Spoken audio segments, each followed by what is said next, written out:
অখণ্ডমণ্ডলাকারং ব্যাপ্তং যেন চরাচরম তৎপদং দর্শিতং যেন তস্মৈ শ্রীগুরবে নমঃ। ঠাকুর ও মায়ের চরণে শতকোটি প্রণাম জানিয়ে আজকের পাঠ শুরু করব। আজ আমরা পাঠ করব সাকার নিরাকার ঠাকুর শ্রীরামকৃষ্ণের রাম নামে সমাধি। রাম নাম করতে করতে ঠাকুরের যে সমাধি হয়েছিল সে কোথায় এখানে শ্রীম বর্ণনা করে গেছেন। এইবার ঠাকুর শ্রী রামকৃষ্ণ ভক্ত সঙ্গে ঘরের উত্তর পূর্ব বারান্দায় আসিয়াছেন। ভক্তদের মধ্যে দক্ষিণেশ্বরবাসী একজন গৃহস্থও বসিয়া আছেন। তিনি গৃহে বেদান্ত চর্চা করেন। ঠাকুরের সম্মুখে শ্রীযুক্ত কেদার চাটুর্যের সঙ্গে তিনি সপ্তব্রহ্ম সম্বন্ধে কথা কহিতেছেন। ঠাকুরের কাছে এক ভক্ত আসিয়াছেন। তিনি দক্ষিণেশ্বরবাসী, দক্ষিণেশ্বরে তিনি বাস করেন। তিনি বাড়িতে ব্রহ্মচর্চা করেন এবং সেই ব্রহ্ম সম্বন্ধেই কেদার চাটুর্যের সঙ্গে তিনি কথা বলিতেছেন। ঠাকুর শ্রীরামকৃষ্ণ ও অবতারবাদ, ঠাকুর শ্রীরামকৃষ্ণ ও সর্বধর্ম সমন্বয়।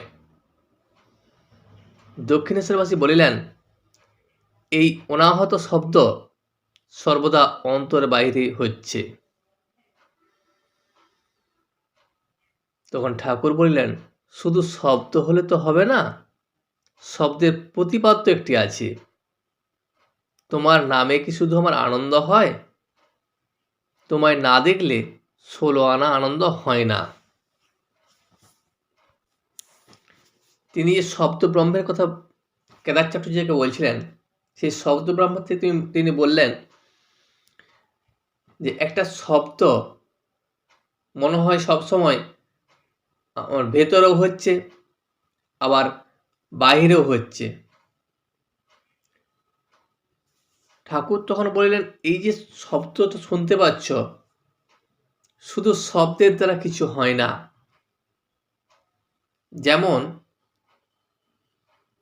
যদি কারো নামে পরিচিত হয়, শুধু নামে,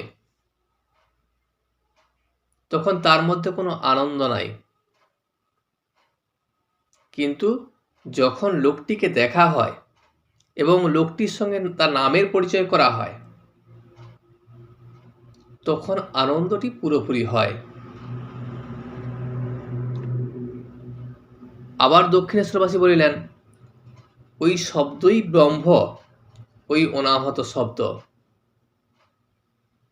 যে শব্দটি হচ্ছে সে শব্দটি ব্রহ্ম থেকেই হচ্ছে, ওটি ব্রহ্ম। এবং ওই শব্দকে আহ্বান করা হয় না, সে আপনা আপনি এসে পড়ে। তখন শ্রীরামকৃষ্ণ কেদারকে বললেন, ও বুঝেছ, এর ঋষিদের মত। ঋষিরা রামচন্দ্রকে বললেন, হে রাম, আমরা জানি তুমি দশরথের বেটা। ভরদ্বাজাদি ঋষিরা তোমায় অবতার জেনে পূজা করুন, কিন্তু আমরা অখণ্ড সচ্চিদানন্দকে চাই। রাম এই কথা শুনে হেসে চলে গেলেন। তখন ঋষিরা রামকে পূর্ণ ব্রহ্ম বলে মনে করতেন না এবং ঋষিরা অবতারকে পূজা করেন না। সমস্ত ঋষিরা, অনেক ঋষি করেন, যেমন ভরদ্বাজ ঋষিরা অবতার মেনে রামকে পূজা করতেন। অন্য ঋষিরা ভাবতেন রাম একজন ধার্মিক ব্যক্তি, তিনি দশরথ পুত্র, কিন্তু তারা কি চাইতেন?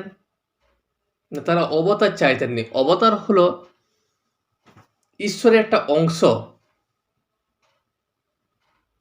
তারা ঋষিরা অংশ চাইতেন না, ঋষিরা চাইতেন অখণ্ড সচ্চিদানন্দকে, পুরোপুরি ব্রহ্মকে তারা চাইতেন। কেদার বললেন, ঋষিরা রামকে অবতার জানেন নাই? ঋষিরা কি বোকা ছিলেন? শ্রীরামকৃষ্ণ গম্ভীরভাবে বলিলেন, তুমি এমন কথা বলো না, যার যেমন রুচি, আবার যার যা পেটে সয়। ঋষিরা কখনো বোকা হয় না, তারা জ্ঞানী হয়। কিন্তু যার যেমন অভিমত, তারা অংশ চান না, তারা পূর্ণ চান, তারা পূর্ণ ব্রহ্মকে চান। যাদের যেমন পেটে সয় তারা ঠিক সেইভাবেই খায়। যেমন একটা মাছ এনে মাছ ছেলেদের নানা রকম করে খাওয়ান, কারুকে পোলাও করে দেন, কিন্তু সকলের পেটে পোলাও সয় না, তাই তাদের মাছের ঝোল করে দেন, যার যা পেটে সয়। আবার কেউ মাছ ভাজা, মাছের অম্বল ভালোবাসে, যার যেমন রুচি। সমস্ত ঋষিরা তো সমান নয়। যে যেমনভাবে ঈশ্বরকে পেতে চায় সে সেইভাবেই সাধনা করে। আবার যার যেভাবে সয় সে সেইভাবেই তাকে পেতে চায়। ঋষিরা জ্ঞানী ছিলেন, তাই তারা অখণ্ড সচ্চিদানন্দকে চাইতেন। আবার ভক্তেরা অবতারকে চান ভক্তি আস্বাদন করার জন্য, কারণ ভক্তরা তো অত উচ্চ মার্গে উঠতে পারেন না, তাই তারা অবতারকেই চান, যাতে তাদের মধ্যে ভক্তি সঞ্চারিত হয়। কিন্তু ঋষিরা তারা তো অনেক জ্ঞানী, সেই জন্য তারা অনেক দূর পর্যন্ত উঠতে পারেন, তারা অবতারে সন্তুষ্ট হন নাই, তারা চান অখণ্ড সচ্চিদানন্দকে। তাকে দর্শন করলে মনের অন্ধকার দূর হয়ে যায়। পুরাণে আছে, রামচন্দ্র যখন সভাতে এলেন তখন সভায় শত সূর্য যেন উদয় হলো, তবে সভাসদ লোকেরা পুড়ে গেল না কেন? যখন রামচন্দ্র সভাতে আসতেন তখন মনে হতো শত শত সূর্যের আলো জ্বলে উঠেছে। যদি তাই হয়ে থাকে তাহলে একটা সূর্যের আলোইতে আমরা সহ্য করতে পারি না, তার যখন শত সূর্য জ্বলে উঠে তখন তো সভার লোকেরা পুড়ে যাওয়ার কথা, কিন্তু তারা কেন পুড়ে যায়নি? তার উত্তরে বলিলেন, তাঁর জ্যোতি জড় জ্যোতি নয়, সভাস্থ সকলের শীত পদ্ম স্ফুটিত হল। সূর্য উঠলে যে পদ্ম স্ফুটিত হয়, যেমন সূর্য সকালে উঠলে পদ্ম প্রস্ফুটিত হয়, সেই রকম রামের জ্যোতি দেখে সমস্ত সভাগণের হৃদয়ে পদ্ম ফুটিয়া উঠিল, জ্ঞান সঞ্চারিত হইল। ঠাকুর শ্রীরামকৃষ্ণ দাঁড়াইয়া ভক্তদের কাছে এই কথা বলিতেছেন। বলিতে বলিতেই একেবারে বাহ্য রাজ্য ছাড়িয়া মন অন্তর্মুখ হইল, শীত পদ্ম প্রস্ফুটিত হইল। যেন ঠাকুরের মনের মধ্যেও সেই পদ্ম ফুটিয়া উঠিল। এই কথাটি উচ্চারণ করিতে না করিতে ঠাকুর একেবারে সমাধিস্থ। ঠাকুর সমাধি মন্দিরে ভগবান দর্শন করিয়া শ্রীরামকৃষ্ণের হৃৎপদ্ম কি প্রস্ফুটিত হইল, সেই একভাবে দণ্ডায়মান, কিন্তু বাহ্যশূন্য। চিত্তার্পিতের ন্যায় শ্রীমুখ উজ্জ্বল ও সহাস্য। ভক্তরা কেহ দাঁড়াইয়া কেহ বসিয়া অবাক। এক দৃষ্টে এই অদ্ভুত প্রেম রাজ্যের ছবি এই অদৃষ্টপূর্ব সমাধিচিত্ত সন্দর্শন করিতেছেন। ঠাকুরের এই যে রাম নাম করিতে করিতে সমাধি হয়ে গেল মন্দিরে, তার মনের মধ্যে যে পদ্ম ফুটিয়া উঠিল, তিনি বাহ্যজ্ঞান শূন্য হইয়া গেলেন। তিনি ভাবে সমাধি গেলেন। তিনি যেন ছবির মতো দাঁড়িয়ে রয়ে গেলেন। মুখটা হাসি মুখ উজ্জ্বল হয়ে গেল, এবং তখন ভক্তেরা তাহাকে কেহ দাঁড়াইয়া কেহ বসিয়া অবাক হইয়া এক দৃষ্টি দেখিতেছেন। সে এক অদ্ভুত ব্যাপার। যাদের কপালে আছে তারাই সেই সমাধি দেখতে পায়। অনেকক্ষণ পরে সমাধি ভঙ্গ হইল। ঠাকুর দীর্ঘ নিঃশ্বাস ফেলিয়া রাম এই নাম বারবার উচ্চারণ করিতে লাগিলেন। নামের বর্ণে বর্ণে যেন অমৃত ঝরিতেছে। ঠাকুর উপবিষ্ট হইলেন। ভক্তেরা চতুর্দিকে বসিয়া এক দৃষ্টি দেখিতেছেন। ঠাকুর ভক্তদিকে বলিলেন, অবতার যখন আসে সাধারণ লোক জানতে পারে না, গোপনে আসে। 2-4 জন অন্তরঙ্গ ভক্ত জানতে পারে। রাম পূর্ণ ব্রহ্ম, পূর্ণ অবতার, একথা 12 জন ঋষি কেবল জানত। অন্যান্য ঋষিরা বলেছিল, হে রাম, আমরা তোমাকে দশরথের বেটা বলে জানি। যখন অবতার পৃথিবীতে আসে দুষ্টের দমন এবং সৃষ্টির পালন করার জন্য, তখন তার প্রকাশ ততটা পায় না। সাধারণ লোক তাকে চিনতে পারে না। এমনকি মুনি ঋষিরাও সবাই তাকে চিনতে পারে না। সে খুব গোপনে আসে। তার 2-4 জন যদি খুব ঘনিষ্ঠ ভক্ত হয়, সেই ভক্তরা তাকে চিনতে পারে। যেমন রাম অবতারের ঈশ্বর যখন এসেছিলেন, সেই রাম অবতার ছিল পূর্ণ ব্রহ্ম। তিনি পূর্ণ অবতার ছিলেন। একথা অন্য ঋষিরা কেউ জানত না। জানত কেবল 12 জন ঋষি। অন্য ঋষিরা ভাবত রাম শুধু দশরথের বেটা। অখণ্ড সচ্চিদানন্দকে কি সকলে ধরতে পারে? কিন্তু নিত্যে উঠে যে বিলাসের জন্য লীলায় থাকে, তারই পাকা ভক্তি। বিলাতে কুইনকে দেখে এলে পর তখন কুইনের কথা, কুইনের কার্য এ সকল বর্ণনা করা চলতে পারে। কুইনের কথা তখন বলা ঠিক ঠিক হয়।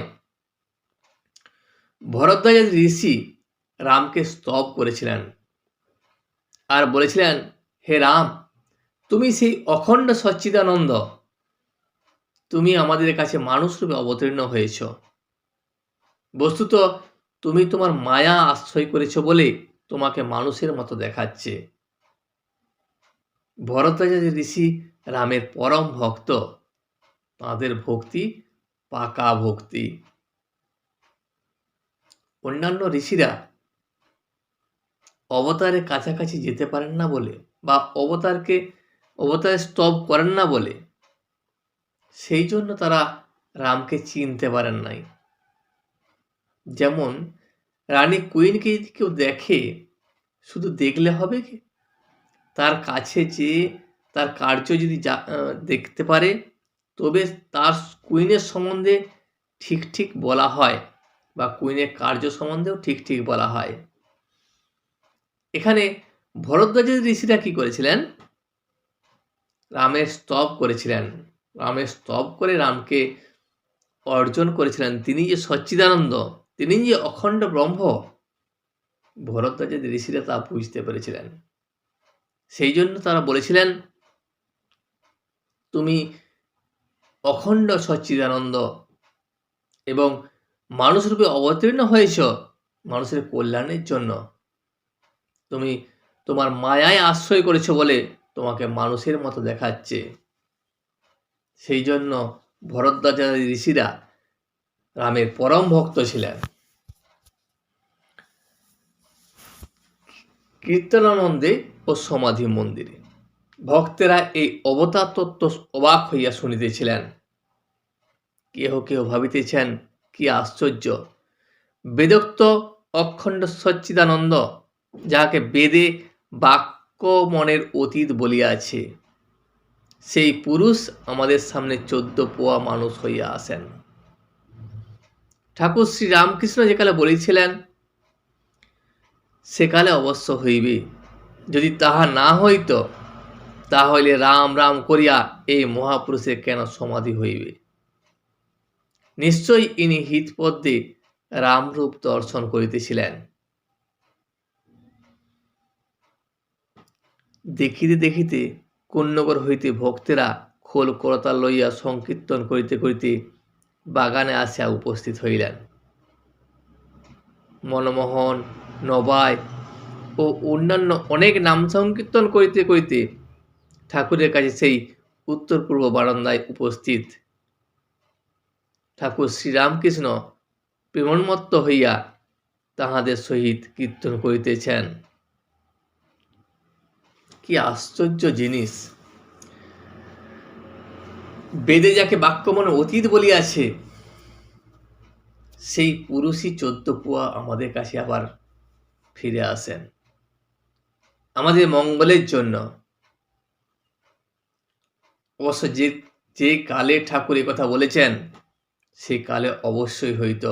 যদি না হইত, তাহলে রাম নামে ঠাকুরের সমাধি হইত না। তিনি তাঁর হৃদয়ে রামকে নিশ্চয়ই দর্শন করেছিলেন। এই কথা ভাবতে ভাবতে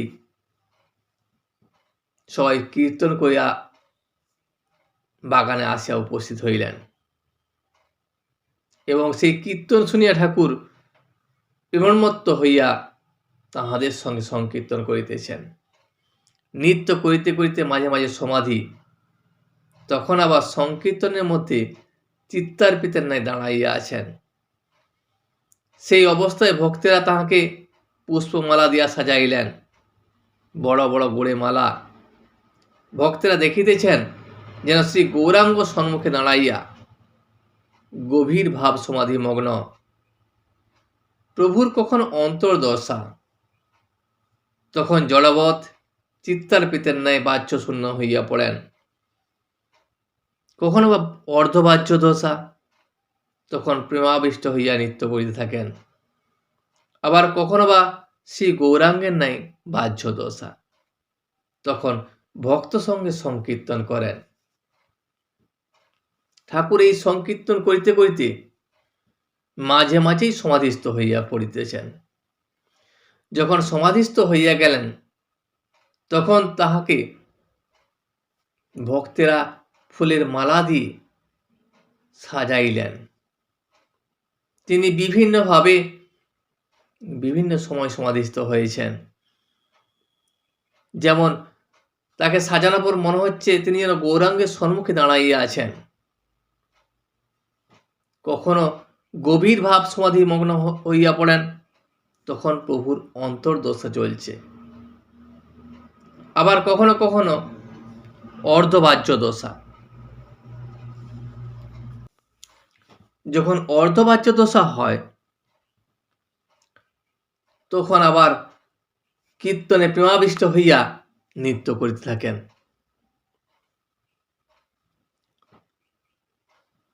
আর যখন বাহ্য দশা হয় তখন ভক্তদের সঙ্গে তিনি আবার কীর্তন করিতেছেন। ঠাকুর সমাধিস্থ, দাঁড়াইয়া গলায় মালা, পাছে পড়িয়া যান ভাবিয়া একজন ভক্ত তাহাকে ধরিয়া আছেন। চতুর্দিকে ভক্তেরা তাহা দাঁড়াইয়া খোল করতাল লইয়া কীর্তন করিতেছেন। ঠাকুরের দৃষ্টি স্থির, চন্দ্রবদন প্রেমানুরঞ্জিত। ঠাকুর পশ্চিমাস্য। এই আনন্দ মূর্তি ভক্তেরা অনেকক্ষণ ধরিয়া দেখিতে লাগিলেন। সমাধি ভঙ্গ হইল, বেলা হইয়াছে। কিয়ৎক্ষণ পরে কীর্তন থামিল। ভক্তেরা ঠাকুরকে আহার করাইবার জন্য ব্যস্ত হইলেন। যখন ঠাকুরে পুরোপুরি সমাধিস্থ হয়ে গেলেন তখন তার গলায় মালা পরাইয়া তাকে দাঁড় করাইয়া তিনি দাঁড়াইয়া আছেন এবং তার মধ্যে তো কোনো চেতনা নাই, সেই জন্য একজন ভক্ত তাকে ধরিয়া দাঁড়াইয়া আছেন। অন্যান্য ভক্তেরা তাহা দেখিয়া জোর কদমে খোল করতাল বাজাইয়া কীর্তন করিতেছেন। তখন ঠাকুরের দৃষ্টি স্থির, ঠাকুর যেন পশ্চিমাশ্চ হইয়া গেছেন। এই আনন্দ মূর্তি ভক্তেরা অনেকক্ষণ ধরিয়া দেখিতে লাগিলেন। ঠাকুর কিয়ৎকাল বিশ্রাম করিয়া নববস্ত্র পীতাম্বর পরিধান করিয়া ছোট খাটটিতে বসিলেন। পীতাম্বরধারী সেই আনন্দময় মহাপুরুষ, জ্যোতির্ময় ভক্তচিত্ত বিনোদন অপরূপ রূপ ভক্তেরা দর্শন করিতেছেন। সেই দেবদুর্লভ পবিত্র মোহন মূর্তি দর্শন করিয়া নয়নে তৃপ্তি হইল না। ইচ্ছা আরো দেখি সেই রূপসাগরে মগ্ন হয়। ঠাকুর আহারে বসিলেন, ভক্তেরা আনন্দে প্রসাদ পাইলেন। আজ এই পর্যন্তই। ভিডিওটি শেষ পর্যন্ত দেখার জন্য আপনাকে অসংখ্য ধন্যবাদ। ভিডিওটি যদি আপনার ভালো লেগে থাকে তাহলে একটা লাইক, কমেন্ট এবং বন্ধুর সাথে শেয়ার করে দেবেন। সাবস্ক্রাইব করে পাশে থাকা বেল আইকনটি বাজিয়ে দেবেন যাতে আপনাদের নতুন ভিডিওগুলি সর্বপ্রথম আপনার কাছে পৌঁছে যায়। জয় শ্রী রামকৃষ্ণ, জয় শ্রী রামকৃষ্ণ, জয় শ্রী রামকৃষ্ণ।